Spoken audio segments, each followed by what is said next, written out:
tema es el Big Data y las matemáticas de nuestra vida, con Carlos Castro Correa. Un aplauso, por favor. Gracias. De aquí, ¿verdad? Ok, pues antes que nada, muchas gracias por la invitación, en especial al municipio de Zapopan. Yo les vengo a platicar exactamente qué es lo que hago y qué es lo que yo veo de nuevo en este tema. Solo como una pequeña introducción, yo trabajo en la Coordinación de Estrategia Digital Nacional, que es una oficina de innovación y tecnología que depende de la Presidencia de la República, y ahí soy el director de análisis de datos. Mi profesión es matemático, salí hace 3 años más o menos de la universidad, y además participo como mentor y a veces también como analista en muchos otros programas y proyectos de datos mexicanos. Ahí está mi correo, prometo que les contesto a todos cualquier duda que tengan, pero sin duda es más fácil Twitter. Entonces, si tienen alguna duda o si después quieren saber alguna información, ahí me pueden encontrar rápidamente. Antes de empezar el tema, quiero como... Oye, cambia. No cambia. ¿No cambia? No.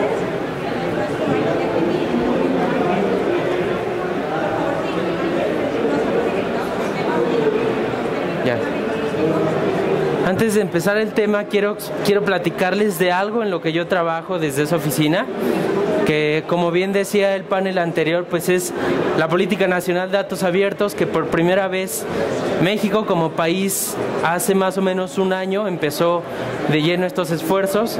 Esta oficina se creó apenas en la reciente administración y lo que se trata es que toda la información del gobierno que no sean datos personales ni seguridad nacional debe estar en formatos abiertos y libres para toda la gente. No debe haber ningún tipo de restricción, ningún software, ningún pago, nada. Oficialmente el sitio se presentó hace casi un año, el 15 de julio del año 2014. Los invito a que entren. No les voy a hablar a fondo de esto, les voy a hablar de algo que a mí me parece un poco más interesante que solo venirles a presentar el sitio, pero ya pueden encontrar muchísima información y empezar a hacer cosas muy interesantes como las que les voy a enseñar. Solo quiero aclarar, yo por ejemplo hasta antes de entrar a esta oficina no sabía exactamente cuál era la diferencia entre una base de datos normal y una base de datos abiertos. Antes de trabajar en el gobierno, también trabajé en una aseguradora, trabajé en una consultoría, en una empresa de retail. Entonces, en todos los lugares siempre hice labores asociadas al análisis o la explotación de información, pero nunca con un fin social y dentro del gobierno. Entonces, lo que diferencia, digamos, a esos datos que usan las empresas para operar con los datos que tenemos en el portal es que están en línea, son gratuitos, están en formatos abiertos. Eso significa que son formatos libres como un CSV, como JSON, que cualquiera puede descargar y usar. Tienen licencia abierta y en teoría deben ser primarios oportunos. Cuando tú conjuntas todo esto efectivamente es un dato abierto. Y así está el proceso. Les quiero explicar dónde entra mi función en esta oficina. Ya existe un decreto de forma oficial, firmado por el presidente en el Diario Oficial de la Federación, que obliga a que todas las dependencias a nivel federal publiquen datos de esta forma en nuestro portal. El segundo es efectivamente la publicación y el tercero es la parte donde entra la dirección que yo tengo, que es qué podemos hacer con esos datos, porque esto no se trata nada más de publicar datos por publicar o cumplir con un índice, sino de qué forma los datos pueden ayudar al gobierno y a la ciudadanía a cambiar su realidad. Antes de empezar también quiero decirles que no voy a hablarles de los millones de pesos que pueden generarse con los datos, ni las estimaciones, ni que te puedes hacer tu propia app. Más bien quiero transmitir un mensaje. Es una conferencia muy poco técnica, pero quiero que vean el valor de la imaginación y las matemáticas para resolver problemas sociales. Antes que nada, yo, como les decía, salí hace 3 años apenas de la universidad. Aunque llevé muchísimas clases de estadística, de programación, de matemáticas puras, jamás había escuchado el concepto de Big Data, ni siquiera en la gente que mejor maneja datos en el país, que son los investigadores del INEGI o los de las facultades universitarias mexicanas. Entonces es un concepto muy nuevo. Ahora creo que no existe ni siquiera un consenso de qué se trata exactamente, y universidades como estas muy importantes en Estados Unidos, que fueron fundadas hace muchísimos años, llevan menos de 5 años con programas de Big Data. Entonces siento que es un poco confuso el término, y además que cualquier cosa que implique una base de datos ahora ya se le dice Big Data, hacer un mapa o lo que sea, y yo no creo que eso sea exactamente. Lo que están haciendo los departamentos en las universidades mexicanas, por ejemplo el ITAM, que es la universidad donde yo estudié la carrera, y algunas otras en Estados Unidos, es que los departamentos de estadística y matemáticas son los que están albergando este tipo de contenidos, porque pues no es otra cosa que una combinación, como yo lo veo, entre habilidades de ingeniería en computación, matemáticas muy fuertes, estadística y entender el entorno. Para explicar claramente a esto que me refiero, digamos, en el escenario ideal, alguien que se diga experto de esto, creo que tiene que tener un gran componente estadístico, un gran componente de computación, o sea, estar por acá, y además tener otras habilidades como adaptar todos estos métodos y estas funciones de abstracción a otros entornos, que se te ocurra cómo puedes conseguir información para contestar lo que quieres responder, y sobre todo la velocidad. Como les decía, yo también trabajé en una aseguradora y un banco, y creo que entre todo el entorno y la gente que dice usar datos y saber Big Data y todo, la verdad es que en México los únicos que saben, yo creo que son las aseguradoras, las universidades y los bancos. Las aseguradoras y los bancos, porque básicamente el negocio de una aseguradora consiste en explotar de mejor forma sus datos, ajustar funciones de probabilidad para ofrecer productos que le den un retorno de inversión más alto. Los bancos igual. Entonces, de ahí en fuera, la verdad es que creo que todavía está muy en pañales, pero pues también creo que vamos bien.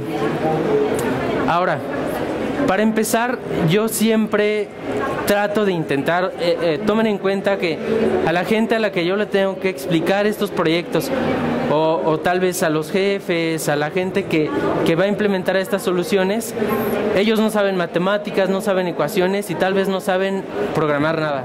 Entonces, yo más o menos estandaricé la forma de resolver problemas a través de datos y tecnología, y se los voy a explicar. Todos los ejemplos que voy a decir caen en esta metodología. El primero y más importante es que antes de ponerte a programar y a jalar datos, tienes que saber exactamente cuál es tu pregunta o tu problema específico. Si no sabes eso, mejor no empieces. Y si no depende de ti, pues investígalo, y hasta que estés seguro, ahora sí empieza. El segundo punto es que tú tienes que encontrar datos para contestar ese problema que estás buscando.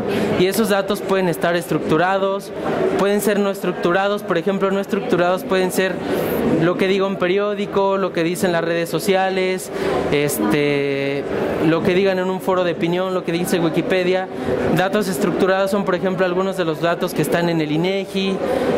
Datos abiertos, los portales. Entonces, cuando tú identificas ese problema, debes ir a buscar a las fuentes correctas.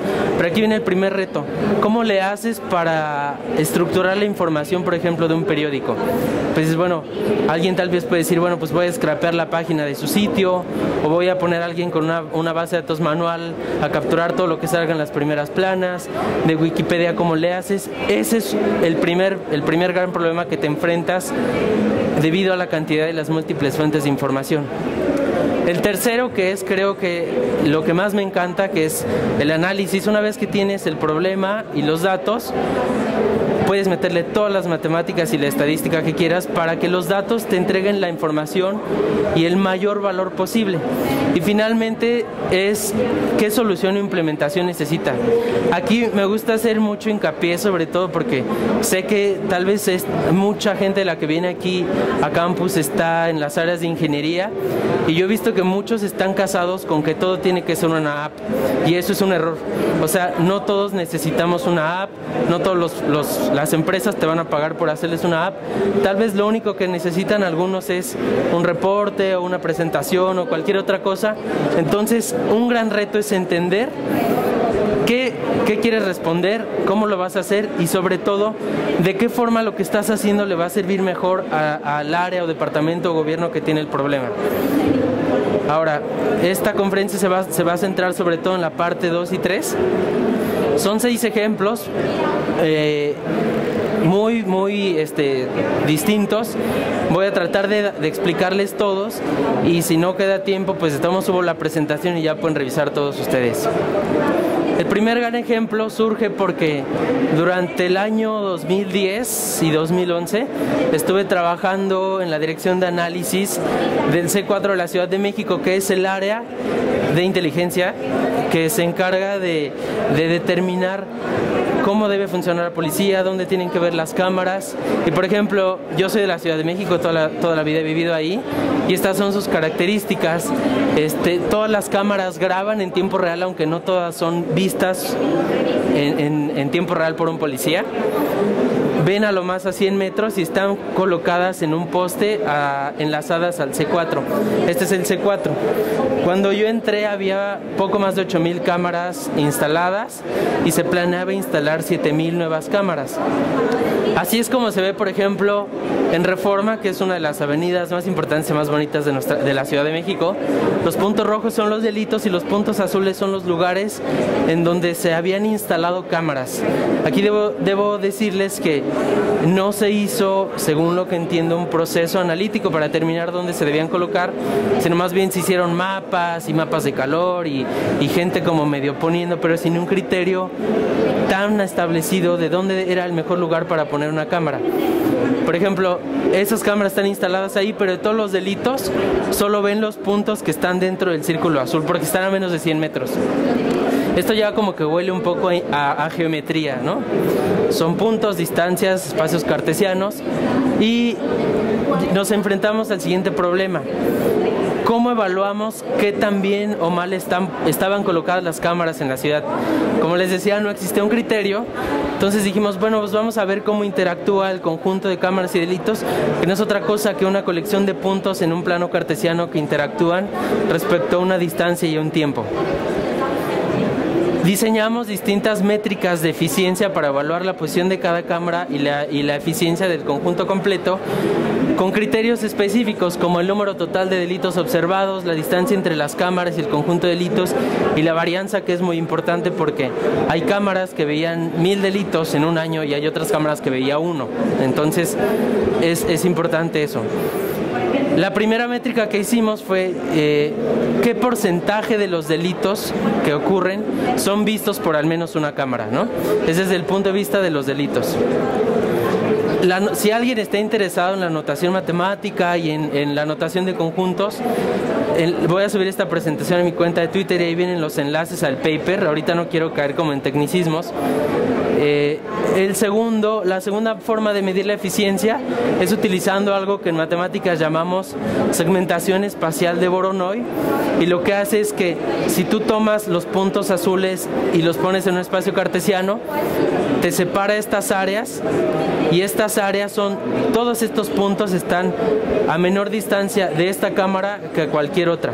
Entonces lo que podemos decir es que la cámara con mayor probabilidad de haber visto estos delitos, pues es esta, y de estos delitos de acá, pues es esta, y así sucesivamente.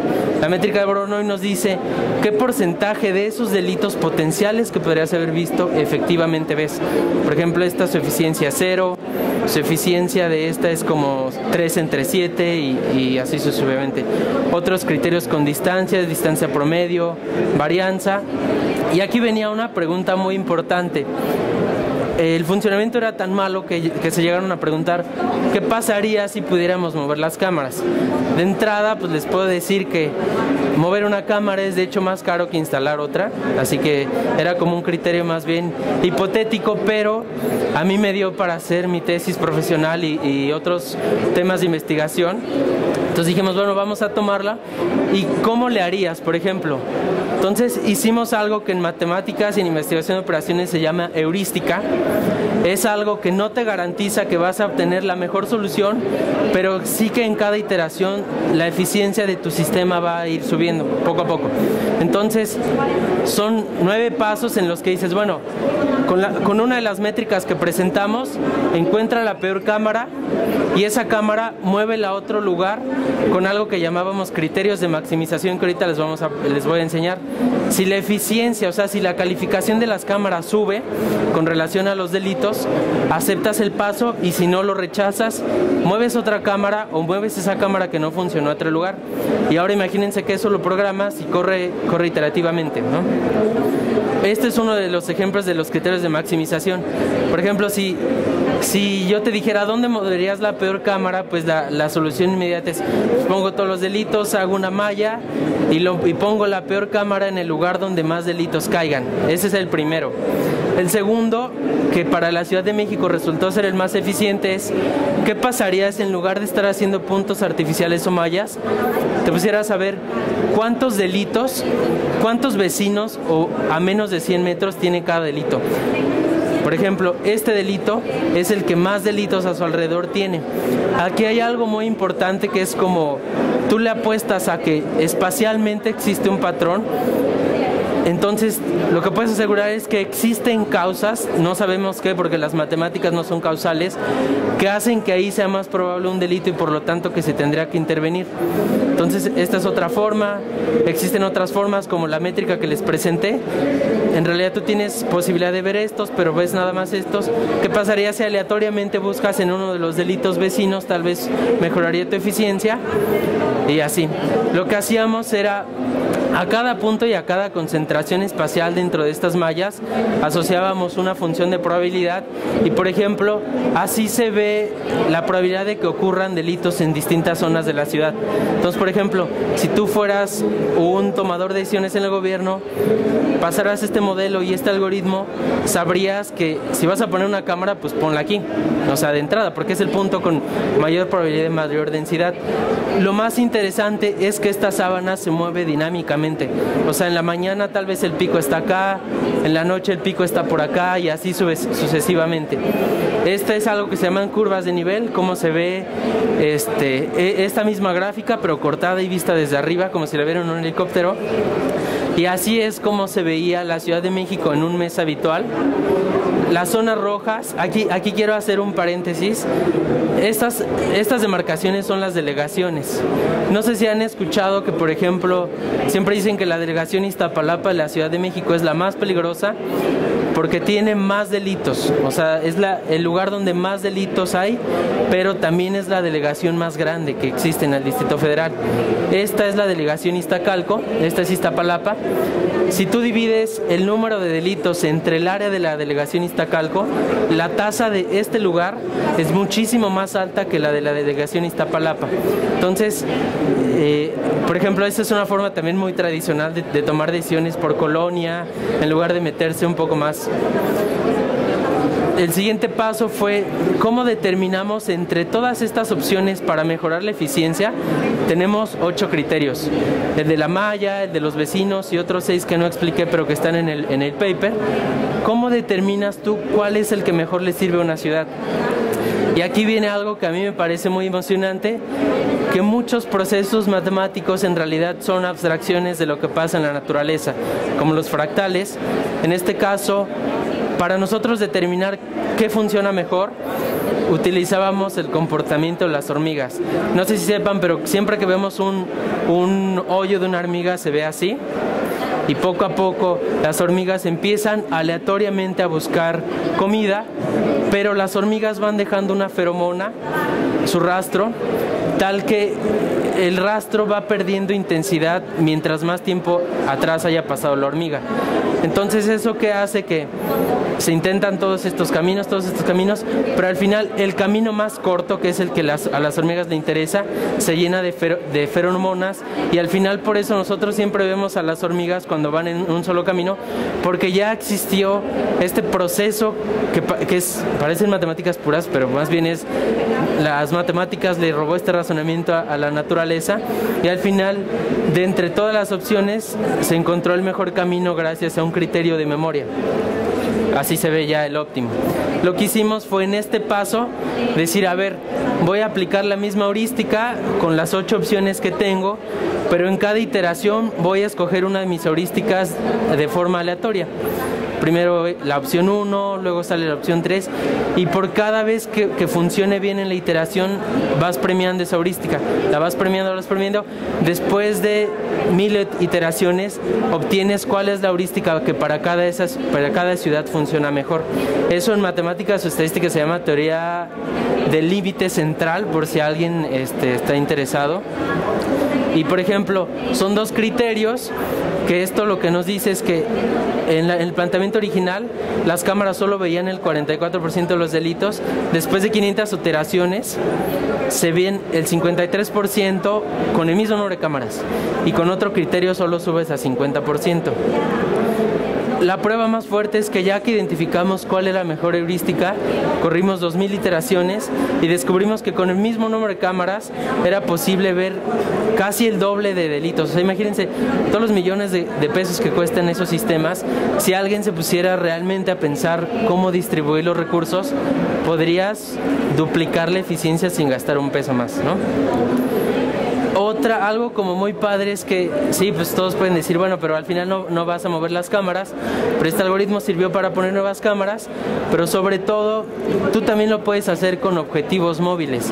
Las patrullas y los policías sí se pueden mover dinámicamente, entonces, si esta gráfica, el pico se traslada para acá en la mañana, tú no vas a mover la cámara, pero sí puedes mandar una patrulla, ¿no? Y aquí viene otra cosa. Siempre entre los razonamientos matemáticos y abstractos, la gran ventaja de llevarlos a un nivel tan alto de abstracción es que cuando aterrizas tienes un sinfín de aplicaciones. Esto nosotros hicimos, por ejemplo, cuando trabajaba en AXA, en la aseguradora, es que se está cargando un mapa de la zona centro de la ciudad. Así es como ocurren los siniestros de las aseguradoras aleatoriamente, o sea, cae uno acá, entonces imagínate que tú eres un ajustador y para saber a dónde te tienes que ir, te tienes que esperar a que la operadora te hable, en lugar de que si pasara este mismo algoritmo, cuando tú acabas tu siniestro, en lugar de que te sigas derecho, que te quedes parado, te vayas a la posición tal que la distancia del próximo incidente va a ser menor, y eso es un ahorro en tiempo, en eficiencia y obviamente en servicio para una aseguradora, ¿no? Entonces ese es uno de los mensajes que yo les quiero dar. Esto da para todos, para negocios, para industrias, para gobierno. Y aquí hay otros problemas y aplicaciones que utilizando el mismo algoritmo pueden servir de la mejor forma, ¿no? Ahora vamos a pasar a otro de mis favoritos, que es un caso de implementación real que estamos haciendo desde nuestra oficina. Los Ángeles Verdes es la corporación que se encarga de darles auxilio vial a accidentes y a turistas en las autopistas mexicanas. Como dato, el año 2013 hubo 22,000 accidentes y en todo el país hubo más o menos 5,000 muertos. Ángeles Verdes cubre solo 31,000 kilómetros de casi, me parece que son 84,000 kilómetros que tiene la red carretera nacional, y solo con 417 unidades. Si ustedes hagan la cuenta, ¿cuántos kilómetros en promedio tiene que cubrir cada unidad? Es imposible, ¿no? Que esté vigilada. ¿30? Que esté vigilada toda la red. Entonces, más o menos me metí, me fijé que ellos tenían bases de datos georreferenciadas, y de hecho esta base de accidentes en el 2014 la pueden bajar del sitio datos gov.mx. Está georreferenciada y con 72 variables cada accidente. Entonces lo que hice fue hacer una propuesta para que, si nosotros pasamos un algoritmo, cómo puede funcionar mejor la logística y la inteligencia de una corporación tan grande y tan importante como Ángeles Verdes. Para esto utilicé además otras bases de datos abiertos como la Red Nacional de Carreteras, la infraestructura vial del INEGI, los servicios y la cobertura carretera, que casi todos ya están en datos gov también. Entonces, lo primero que hice, si se dan cuenta, es el mismo problema que el de las cámaras, solo que aquí digo, bueno, tengo 6 patrullas o tengo 6 zonas de prevención o campamentos de prevención en las autopistas. Paso el algoritmo de concentración espacial y me dice que aunque parece que están medio dispersos, si yo vigilo esas zonas, puedo tener los mejores resultados solo considerando que tengo 6 lugares donde ponerme. Pasamos el mismo modelo que les enseñé anteriormente y descubrimos, por ejemplo, aquí casi no se ve, pero estos puntitos rojos son algunos accidentes ahí en las autopistas. Y lo que encuentra el algoritmo son estos puntos azules que son las zonas con mayor probabilidad por cualquier causa. Porque por la curvatura de una autopista, por la posición del sol, por el clima, por la velocidad, son demasiadas variables para explicar por qué choca la gente. Eso es una labor mucho más amplia. Lo que vamos a determinar es dónde choca la gente y decirle al gobierno o a las corporaciones que tienen que intervenir ahí. Una cosa muy importante es que si nosotros vigiláramos solo 241 puntos en el país, el 51% de los accidentes serían prevenidos. Y de toda la red carretera nacional que cubre Ángeles Verdes, solo en el 1%, casi en el 1% de su cobertura están la mitad de los accidentes. Entonces, sí es un problema complicado, pero ya que lo analizas, no parece tan difícil. Este es un caso especial, que es la carretera Tijuana-Ensenada, que es la carretera más peligrosa que existe en el país. Si pasa el algoritmo, obviamente te dice vigila todo, porque está muy mal. Y esta es la zona en la que a menos de 1 kilómetro se concentran más muertes en todo el país. Entonces lo que hacemos es presentarle este modelo a Capufe, a Los Ángeles Verdes, a la Policía Federal, e intentar que todos los criterios de vigilancia en las autopistas sean basados en inteligencia y en un sistema como este. Aquí hay algo bien interesante, que alguien tenía la hipótesis de que la gente choca por el peralte, por el tipo de asfalto, por la posición del sol. ¿Y cómo lo mides? Bueno, pues si recuerdan, pues en las clases de cálculo aprendimos la ecuación parametrizada de una curva, que así es nosotros como lo estamos haciendo. Y nosotros podemos entender qué tanto impacta la relación entre la curvatura o el clima o lo que ustedes quieran respecto a los incidentes. Lo que les puedo adelantar es que parece que las curvaturas no es un factor tan significativo, pero sí es importante. Y estos son los siguientes pasos. Ya que nosotros presentamos este modelo, por ejemplo, Ángeles Verdes nos proporcionó exactamente dónde está en cada segundo todas sus patrullas cada día del año. Ahora, aquí el siguiente paso es que nosotros estamos haciendo otro algoritmo distinto que reoriente las rutas a los lugares con mayor probabilidad de que haya un accidente. Es lo mismo que los ajustadores. No sé si han visto, pero Los Ángeles Verdes recorren a baja velocidad toda la autopista y cuando alguien les habla, ya van. Entonces eso implica un desperdicio de gasolina, de tiempo, en lugar de que si tú pasas por las zonas con mayor probabilidad o te quedas parado en un punto medio, va a haber un ahorro muy grande en recursos públicos, en infraestructura, en eficiencia y en tiempo. Ahora, este es otro proyecto que no lo está haciendo desde el gobierno. Son dos de las empresas. Bueno, a una de esas son a las que más o menos le doy como una mentoría, le digo cómo funcionan sus algoritmos. Y la otra, Retail Sites, es la empresa de un compañero mío de la preparatoria, que es ingeniero en cibernética. Esta es especialista en Big Data y datos, y está en algoritmos de reconocimiento visual. Entonces, ellos lo que están haciendo es cómo puede un gobierno local o municipal o lo que sea tomar mejores decisiones a partir de los datos y la infraestructura que ya tiene. Hay varias restricciones para la gente que trabaja en el gobierno. Tienes que hacerlo rápido, tiene que ser perfecto, no hay mucho dinero y no hay mucho tiempo. Entonces, no sé si hay alguien más que trabaja en el gobierno, pero es algo que es como muy común. Entonces, lo que empezamos a ver es que parece que las ciudades tienen el mismo problema, tienen recursos e infraestructura, pero no tienen a las personas capacitadas para hacer esto con datos y tecnología. Lo que hicimos fue, yo doné el espacio del balcón de mi departamento, ahí en el DF. Este eje es el eje de Baja California, y esto es una webcam, una Bill webcam. Lo que hicimos fue transformar este espacio no es otra cosa que una matriz. Entonces, no sé si recuerdan además la ley de senos y cosenos y los clásicos problemas de que si el sol da por acá y de un edificio, ¿cuál es la distancia de la sombra? Es exactamente lo mismo.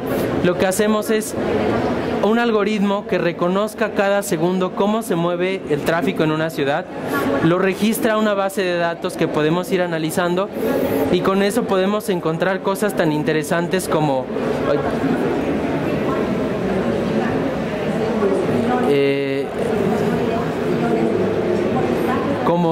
cuál es el tráfico, la velocidad, y aquí lo más importante es que pues las ciudades cuentan con estos recursos, entonces ya cuentan con cámaras. Por ejemplo, la Ciudad de México cuenta con más o menos 20,000 cámaras, y tú tendrías la posibilidad de tener la información real de tu ciudad con los recursos que ya tienes, nada más pasando un algoritmo como estos, que también es muy sencillo.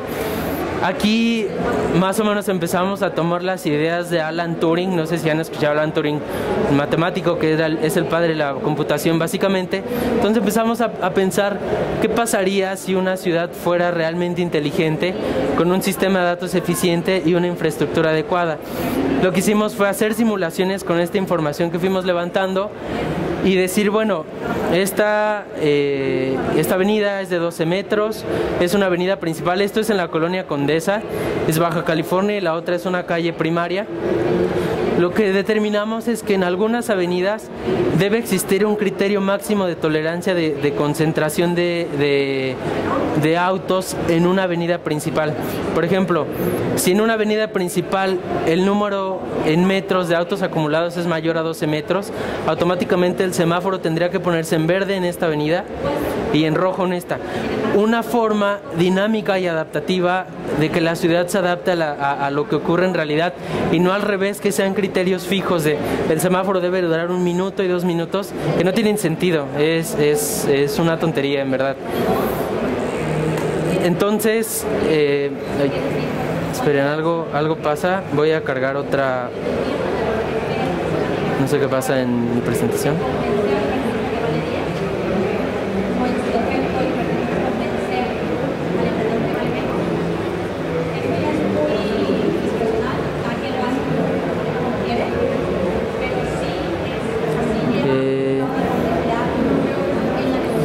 Voy.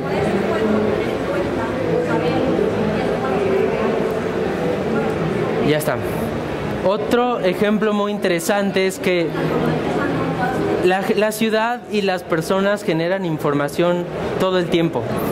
Aquí lo que les enseño yo es, por ejemplo, un tweet que reporta, es una cuenta oficial de la Ciudad de México, reporta el lugar de un accidente entre la avenida San Juan y la avenida Sur 14.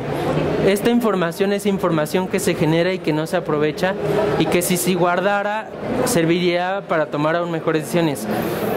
Si lo vemos desde un punto de vista abstracto, si nosotros tomamos los shapefiles, que son como los planos de la ciudad, podemos buscar, de acuerdo a lo que nos dice Twitter y a la información que nos provee el API, todas las avenidas que se llamen San Juan en la Ciudad de México, todas las avenidas que se llamen Sur 14, y por ejemplo las azules son los shapefiles de avenidas que se llaman San Juan en la Ciudad de México, todos los que se llaman Sur 14, y encontramos la intersección.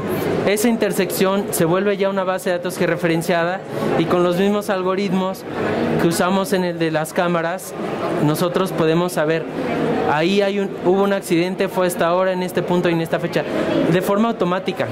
Estamos aprovechando nuevas fuentes de información. Esto se resuelve como un clásico problema de programación lineal, aunque la verdad sale más rápido con una heurística que ahí les voy a poner cuál utilicé. Y aquí tengo el enlace a una plataforma donde ustedes le ponen las dos avenidas que quieren que se intersecta, y el algoritmo les regresa exactamente el punto que están buscando, y que no lo hace ni Google Maps, por cierto, porque no es su función, pero no lo hace. Todo esto es inspirado en ideas de innovación, y innovación no quiere decir que hagas toda una conferencia en una azotea y repartas cervezas para analizar los problemas de la ciudad o todo eso, sino innovación es cómo tú con lo que tienes puedes cambiar la realidad o tu entorno. Una de las personas que más identifica a los matemáticos pues es Alan Turing, además de Gauss, que él se empezó a preguntar, ¿en realidad puede pensar una máquina? ¿Puede ser un sistema autoorganizable? Pues parece que sí, y parece que sí porque estamos demostrando que los semáforos, las cámaras y todo podrían hacer que no necesitemos de 20 personas y criterio decidiendo las cosas de una ciudad. Si nosotros optimizáramos esos algoritmos, la ciudad podría funcionar mejor. El semáforo, por ejemplo, hay gente que dice, bueno, ¿qué tanto afecta un semáforo? Pues miren, por ejemplo, este semáforo que no funcionó en una intersección de 3 avenidas más importantes en la ciudad, pues ya paró el Metrobús, el flujo de Insurgentes, Viaducto y Nuevo León. si ese semáforo fuera reportara sus fallas en tiempo real o tomara una decisión automatizada, la ciudad funcionaría mejor sin gastar un peso más. Solo necesitamos criterios inteligentes para que las cosas funcionen. Y la ventaja es que, pues sí, también la gente dice, bueno, está Waze, yo puedo evitarlo.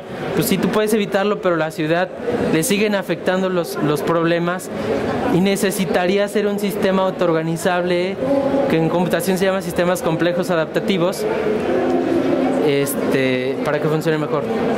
Otro ejemplo, que este sí lo hicimos en presidencia, es desastres naturales. Aquí usamos algo que se llama filantropía de datos, en la que una organización contacta a otra organización a nivel internacional. Por ejemplo, Global Pulse es el laboratorio de Big Data de la ONU, y un donante de datos. En este caso yo cuando entré a trabajar a esa oficina, venía llegando de Londres y así llegué y al otro día fue Ingrid y Manuel. Entonces todas las oficinas estaban vueltas locas porque había un desastre en el país. Empezamos a pensar, ¿cómo puede la información del pasado ayudarnos a reaccionar mejor cuando haya un incidente de este tipo en el futuro? Entonces lo que hicimos fue, con Telefónica Movistar fue la donante de datos a este laboratorio que está en la ONU en Nueva York. Nosotros hicimos ciertas preguntas de investigación y conseguimos otras bases de datos para estudiar este problema. En Tabasco, en el año 2009, entró un frente frío. Se registraron 4 veces más lluvia que en cualquier otro año, entonces imagínense el desastre que había en la zona.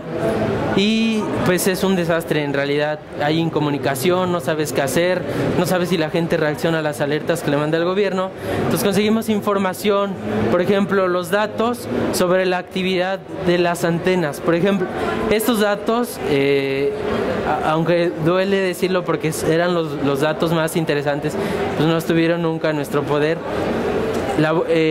Telefónica tiene un laboratorio encargado de la explotación de sus datos.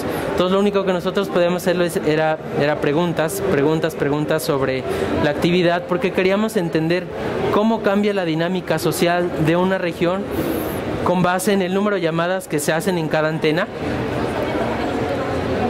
en las imágenes satelitales, en la precipitación pluvial y otra información de protección civil. Entonces estas eran las preguntas. ¿Existe primero una relación entre el desastre natural y un número de llamadas? La información que nos puede dar las llamadas nos puede ayudar para prevenir algo en el futuro, y si los hallazgos de esta información de las llamadas contrastan en alguna forma con los datos oficiales que provee el gobierno. Estos son los problemas que les comentaba. Pues es un desastre, no se toman decisiones. Si de por sí en muy pocas veces yo creo que se toman decisiones analíticas, pues en un caso de desastre menos. Tienes que reaccionar rapidísimo. Entonces lo primero que hicimos es ver qué tanta representatividad tienen el número de gente que usa teléfonos celulares en un municipio contra lo que nos dice, por ejemplo, el INEGI. Aquí hicimos, no es otra cosa que una regresión lineal que salió bastante representativa, y lo único que cachamos es decir, bueno, si decimos el 30% de la población de Tabasco está en un municipio, vemos si el 30% de la población que utiliza datos celulares está en ese municipio, y efectivamente. Entonces el primer paso es determinar si los datos que quieres usar te sirven o no. Volvimos a usar esta que es la partición Voronoi, que los puntos rojos son los lugares donde están las antenas, los puntos, las áreas a su alrededor son las áreas a las que les da cobertura a cada antena, y así se ve más o menos, de acuerdo a cada color, el número de usuarios por municipio en el estado de Tabasco. Y lo que hicimos es ver qué tanto cambia el número de llamadas a lo largo del tiempo durante un desastre natural. Entonces, por ejemplo, usamos algo que en el ámbito de los actuarios se llama alertas tempranas, que es cuando la frecuencia o severidad de un suceso se empieza a desviar mucho de acuerdo a ciertas desviaciones estándar. Y vimos, por ejemplo, que en las inundaciones se hacen casi tantas llamadas como en la Navidad. Este es otro video que muestra todos los municipios del estado. Entre más grande y rojo es que hay más actividad. en las antenas. El primer pico son las inundaciones y el de más adelante es Navidad. Entonces vemos que no solo es representativo, sino que es uno de los momentos más importantes en que la gente se mueve y utiliza los teléfonos celulares en las antenas que no se inundaron o se cayeron. Después,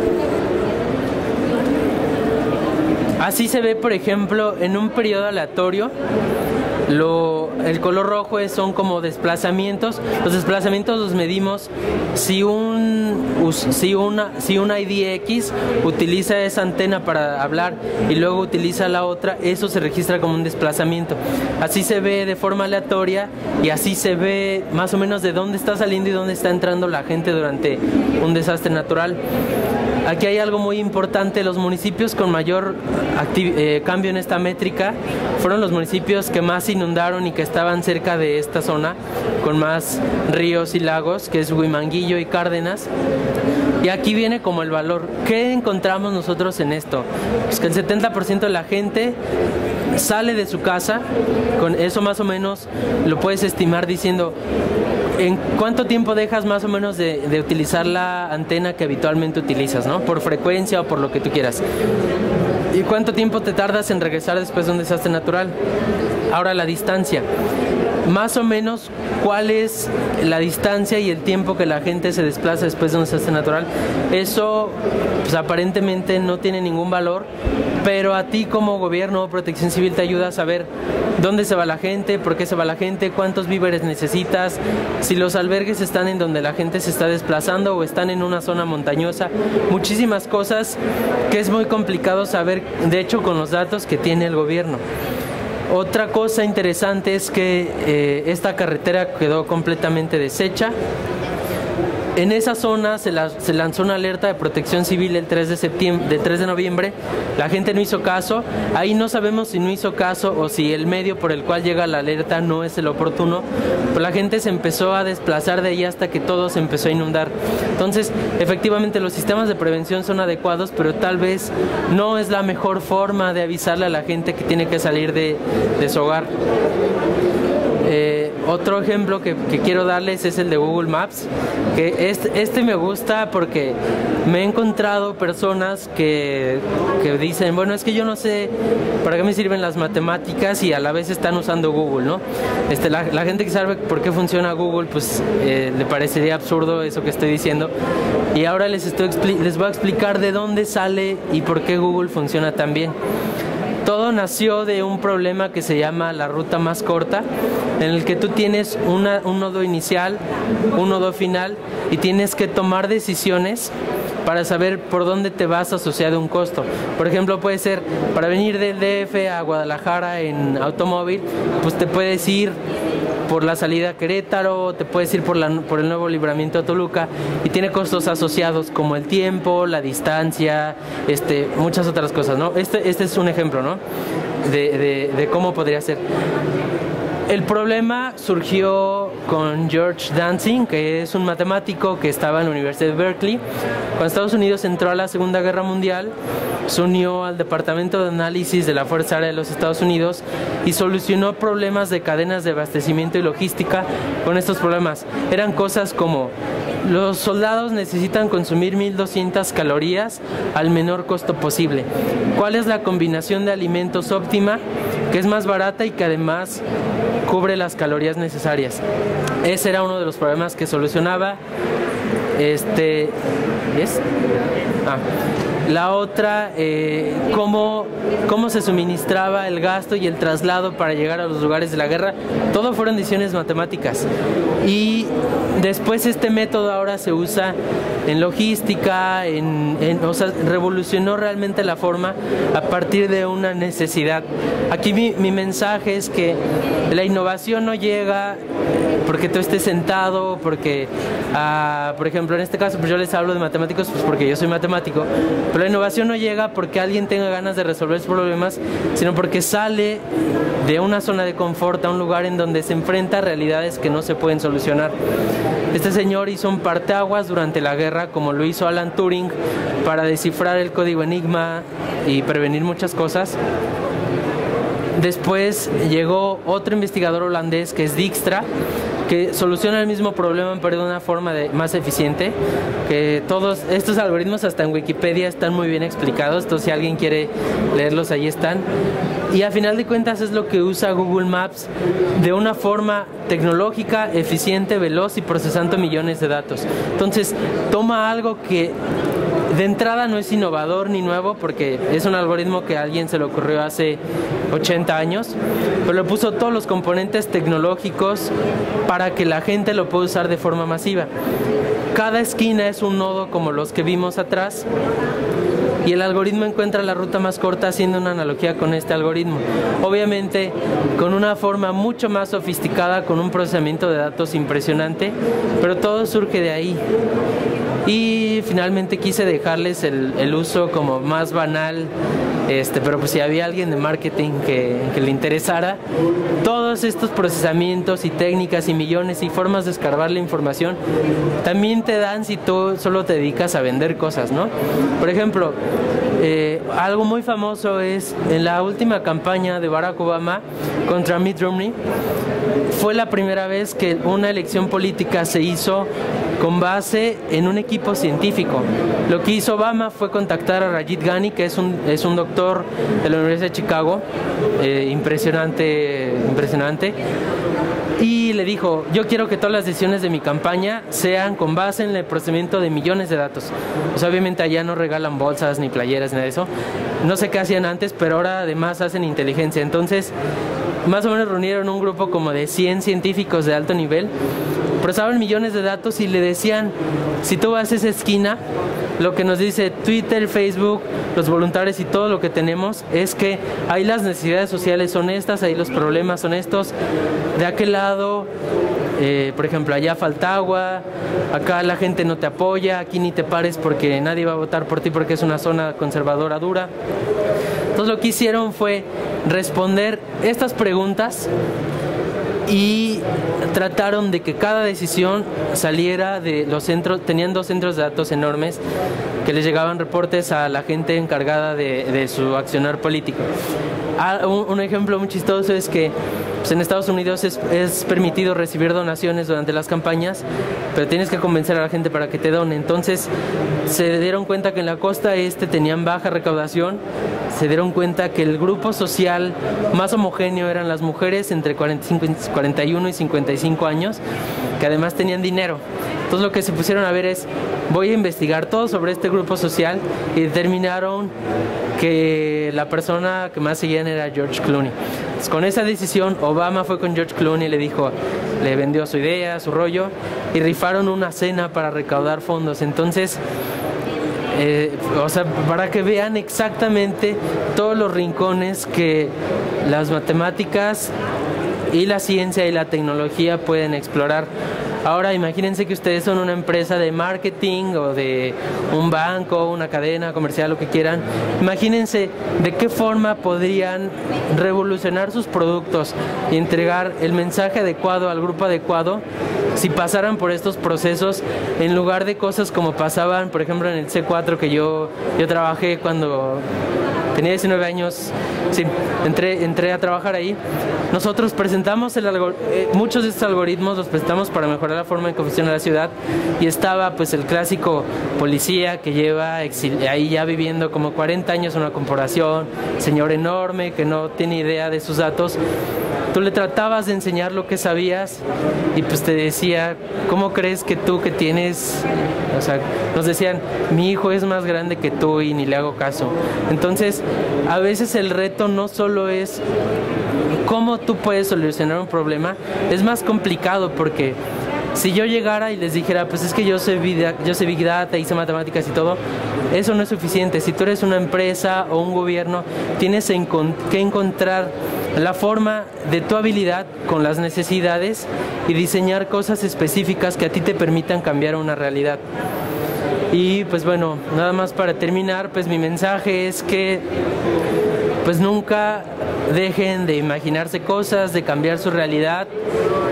El país en verdad necesita que la gente se ponga a trabajar, que la gente piense, que la gente rompa esquemas, y pues a mí me encanta transmitir las ideas.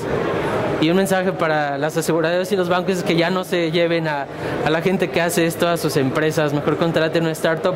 El gobierno necesita estos perfiles porque la realidad de los problemas que tenemos en nuestro país son mucho más complejos que lo que imaginan. Y bueno, eso es todo.